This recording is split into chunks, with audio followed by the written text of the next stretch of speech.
ಹಿಂದೆ ಒಂದ್ಸತಿ ಮ್ಯಾಗಿ ಬಗ್ಗೆ ಕೂಡ ಒಂದಷ್ಟು ಆಕ್ಷೇಪಣೆಗಳು ಬಂತು. ಬಟ್ ಕೆಲವೊಬ್ರು ಹೇಳ್ತಾರೆ ಇಷ್ಟು ವರ್ಷ ನಾವು ತಿಂದು ಬದುಕೇ ಇಲ್ವಾ, ಏನೂ ಆಗಿಲ್ಲ, ಸಮಸ್ಯೆ ಇಲ್ಲ, ಈ ಥರದ್ದೊಂದಷ್ಟು ಟಾಕ್ಸ್ ಇರುತ್ತೆ. ಅಂದರೆ ಈಗ ನೋಡಿ, ಅದು ನಾವು ಒಂದು ಸೈಂಟಿಫಿಕಲ್ಲಿ ಒಂದು ಅನೆಕ್ಡಾಟ್ ಅಂತ ಕರಿತೀವಿ. ಅನೆಕ್ಡಾಟ್ ಈಗ ನಾವು ಹೇಳ್ಬೋದು, ಅದು ನಮ್ಮ ಎಕ್ಸ್ಪೀರಿಯನ್ಸ್. ಈಗ ನಾವು ಇಷ್ಟು ವರ್ಷ ತಿಂದಿದ್ವಿ, ನಮಗೇನು ಆಗಿಲ್ಲ. ಅದನ್ನು ಪ್ರೂವ್ ಮಾಡಲಿಕ್ಕೆ ಏನಾದರೂ ಸ್ಟಡಿ ಮಾಡಿದಾರ, ಅದನ್ನು ನಾವೇನಂತೀವಿ ಅನೆಕ್ಡಾಟ್ ಅಂತೀವಿ. It is not an evidence. ಈಗ ಎವಿಡೆನ್ಸ್ ಅಂದರೆ ನೀವು ಆಯ್ತಪ್ಪ ಇಷ್ಟು ಜನ ಮ್ಯಾಗಿ ತಿಂದವ್ರನ್ನ ಒಂದು ಕಡೆ ಕರೆದುಬಿಟ್ಟು ನೀವು ಅವ್ರನ್ನ ಫಾಲೋ ಅಪ್ ಮಾಡಿ 5 ವರ್ಷ ಮಾಡಿ 6 ವರ್ಷ. ಈಗ ನಮ್ಮ ಅಜ್ಜಿಯವ್ರನ್ನೆಲ್ಲ ಕೇಳಿದ್ರೆ ಅಜ್ಜಿ ತಾತನ ಅವ್ರು ಹೇಳ್ತಾರೆ, ನೀವು ಆರೋ ನೀರು ಕುಡಿತೀರಿ, ನಾವು ಸೇದಾಭಾವಿ ನೀರು ಕುಡಿದು ಇಷ್ಟು ದಿವಸ ಬದುಕಿದೀವಲ್ಲ ಏನಾಗೈತೆ ಅಂತ. ಎಲ್ಲ ಕಾಮನ್ ತಾನೆ, ಹಳ್ಳಿಲಿ ಯಾರು ಇವೆಲ್ಲ ಹಾಕೊಂತಿರ್ತಾರೆ, ಯಾವ ಪ್ಯೂರಿಫೈಯರು ಇಲ್ಲ. ಬಟ್ ಅವ್ರು ಎಷ್ಟೋ ಕೆರೆ ನೀರು ಕುಡಿದು ಹೋಗಿತ್ತವಲ್ಲೇ ಕುಡ್ಕೊಬಿಡೋರು. ಅವ್ರದ್ದು ಅಂದರೆ ಅಲ್ಲಿ ಇಮ್ಯುನಿಟಿ ಲೆವೆಲ್ ಬೇರೆ ಇರುತ್ತೆ. ಅವರು ಈಗ ಈಗ ಪಟ್ಟಣದ ಬೇರೆ ಸ್ಟ್ರೆಸ್ಸಿಗೆ ಅವರು ಎಕ್ಸ್ಪೋಸ್ ಆಗಿರಲ್ಲ. ಅವರು ಕುಡಿಯೋಂಥ ನೀರು ಒಂದು ಪಾರ್ಟ್ ಆದರೆ ಗಾಳಿ ಸೇವನೆ ಮಾಡೋದು. ನಾವು ಈಗ ಬೆಂಗಳೂರಲ್ಲಿ ಜೀವನ ಮಾಡೋ ಅಂಥವ್ರು ಈಚ್ ಆ್ಯಂಡ್ ಎವ್ರಿ ಸ್ಟೆಪ್ಪಲ್ಲಿ ರಿಸ್ಕಿಗೆ ಒಳಪಡ್ತೀವಿ ನಾವು. ಅದು ಒಂದು ನೀರು ಅಷ್ಟೇ ಅಲ್ಲ, ಗಾಳಿ ಸೇವನೆ ಮಾಡೋದು, ಸ್ಟ್ರೆಸ್, ವರ್ಕ್ ಎಲ್ಲದನ್ನು ಮಲ್ಟಿಫ್ಯಾಕ್ಟೋರಿಯಲ್. ಯಾವುದೇ ಒಂದು ಕಾಯಿಲೆ ಆದ್ರೂ ಕೂಡ ಈಗ ಹಳ್ಳಿಯವರು ಅವರು ಇಷ್ಟು ದಿನ ಬದುಕಿದ್ರು, ಅವ್ರದ್ದು ಒಂದು ಫ್ಯಾಕ್ಟ್ರ್ ಅಂದರೆ ಅವ್ರು ಹಳ್ಳಿಲಿರೋದೇ ಒಂದು ಗುಡ್ ಫ್ಯಾಕ್ಟ್ರ್. ಆ ಥರ ಅವ್ರಿಗೆ ಸ್ಟ್ರೆಸ್ ಇರಲ್ಲ. 7 ಗಂಟೆಗೆ ಮಲಗೋದ್ರೂ ಕೇಳಂಗಿರಲ್ಲ, 10 ಗಂಟೆಗೆ ಇದ್ರೂ ಕೇಳಂಗಿರಲ್ಲ.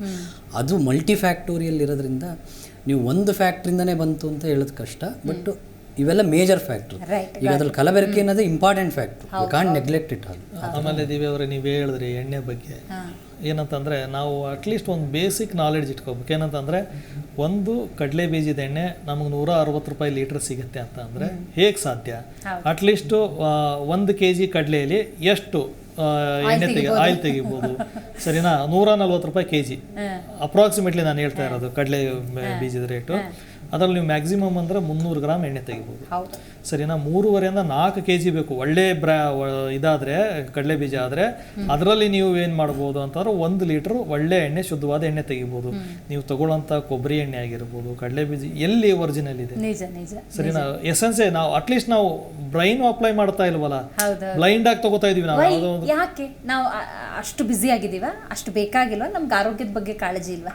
ನಿಮಗೆ ಇನ್ನೊಂದು ಹೇಳ್ತಾ ಇದ್ದೀನಿ, ಒಂದು ಯಾವುದೋ ಒಂದು ಭಾರಿ ಒಂದು ಬ್ರ್ಯಾಂಡು, ದೊಡ್ಡ ಬ್ರ್ಯಾಂಡು, ಆ ಎಣ್ಣೆ ಕಂಪ್ನಿಗೆ ಸೌರವ್ ಗಂಗೂಲಿಯವರು ಅಂಬಾಸಡರ್ ಆಗಿರ್ತಾರೆ. ಇನ್ನೇನು ಅಡ್ವರ್ಟೈಸ್ ಹೊರಗೆ ಬರಬೇಕು, ಅದರ ಇದೇ ಏನಿರುತ್ತೆ ಅಂತಂದರೆ ಹೃದಯಕ್ಕೆ ಒಳ್ಳೇದು, ಇದು ಕಾರ್ಡಿಯಾಕ್ ಒಳ್ಳೇದು ಈ ಎಣ್ಣೆ ಅಂತ ಹೇಳ್ಬಿಟ್ಟು ಅಡ್ವರ್ಟೈಸು. ಇನ್ನೇನು ಅದು ರೆಡಿಯಾಗಿ ಅವರು ರಿಲೀಸ್ ಮಾಡ್ಬೇಕು, ಅವ್ರಿಗೆ ಹಾರ್ಟ್ ಅಟ್ಯಾಕ್ ಆಗ್ಬಿಡುತ್ತೆ ಸೌರವ್ ಗಂಗೂಲಿಗೆ.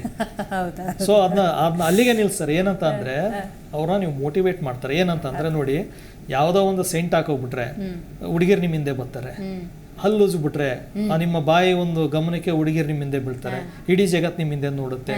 ಸೊ ಹೆಂಗೆ ಅವ್ರು ಪ್ರಮೋಟ್ ಮಾಡ್ತಾರೆ, ನಿಮ್ಮನ್ನ ಟೆಂಪ್ಟ್ ಮಾಡ್ತಾರೆ ಅಂತಂದರೆ, ಸೊ ನೀವು ಹೌದಪ್ಪ ಈ ಬ್ರ್ಯಾಂಡ್ನ ತಗೋಬಿಟ್ರೆ ನಾನು ಹಿಂಗೆ ಆಗ್ಬಿಡ್ತೀನೇನೋ, ನಿಮ್ಮ ಕಾನ್ಫಿಡೆನ್ಸ್ ಲೆವೆಲ್ ಚೇಂಜ್ ಆಗ್ಬಿಡುತ್ತೇನೋ, ಏನೂ ಆಗೋದಿಲ್ಲ.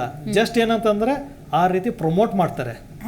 ಸರಿನಾ, ಕೆಲವಿದಾವೆ, ಇಲ್ಲ ಅಂತ ಹೇಳಲ್ಲ. ನೀವು ನೋಡಿ, ನಾವು ತಿನ್ನುವಂಥ ಫುಡ್ ಐಟಮ್ಗಿಂತ ಜಾಸ್ತಿ ನೀವು ಪಾತ್ರೆ ತೊಳೆಯುವಂಥ ಇದರಲ್ಲಿ ಲೆಮನ್ ಜಾಸ್ತಿ ಇರುತ್ತೆ, ಶಾಂಪೂದಲ್ಲಿ ಜಾಸ್ತಿ ಮೊಟ್ಟೆ ಇರುತ್ತೆ, ಬೇರೆ ಬೇರೆ ಅವ್ರೇನು ಇಂಗ್ರೀಡಿಯಂಟ್ ಕೊಟ್ಟಿರ್ತಾರೆ ಜಾಸ್ತಿ ಇರುತ್ತೆ. ಬಟ್ ನಾವು ಕುಡಿಯೋ ಜ್ಯೂಸಲ್ಲಿ ಅಷ್ಟಿರಲ್ಲ. ಸರಿನಾ, ಎಷ್ಟೊಂದು ಇಂಥವಿದಾವೆ. ಪ್ರತಿಕ್ಷಣದ ಸುದ್ದಿಗಾಗಿ Zee Kannada news app download ಮಾಡಿ. Live TV, latest updates, entertainment, lifestyle, technology ಸುದ್ದಿ ನಿಮ್ಮ ಅಂಗೈಯಲ್ಲಿ.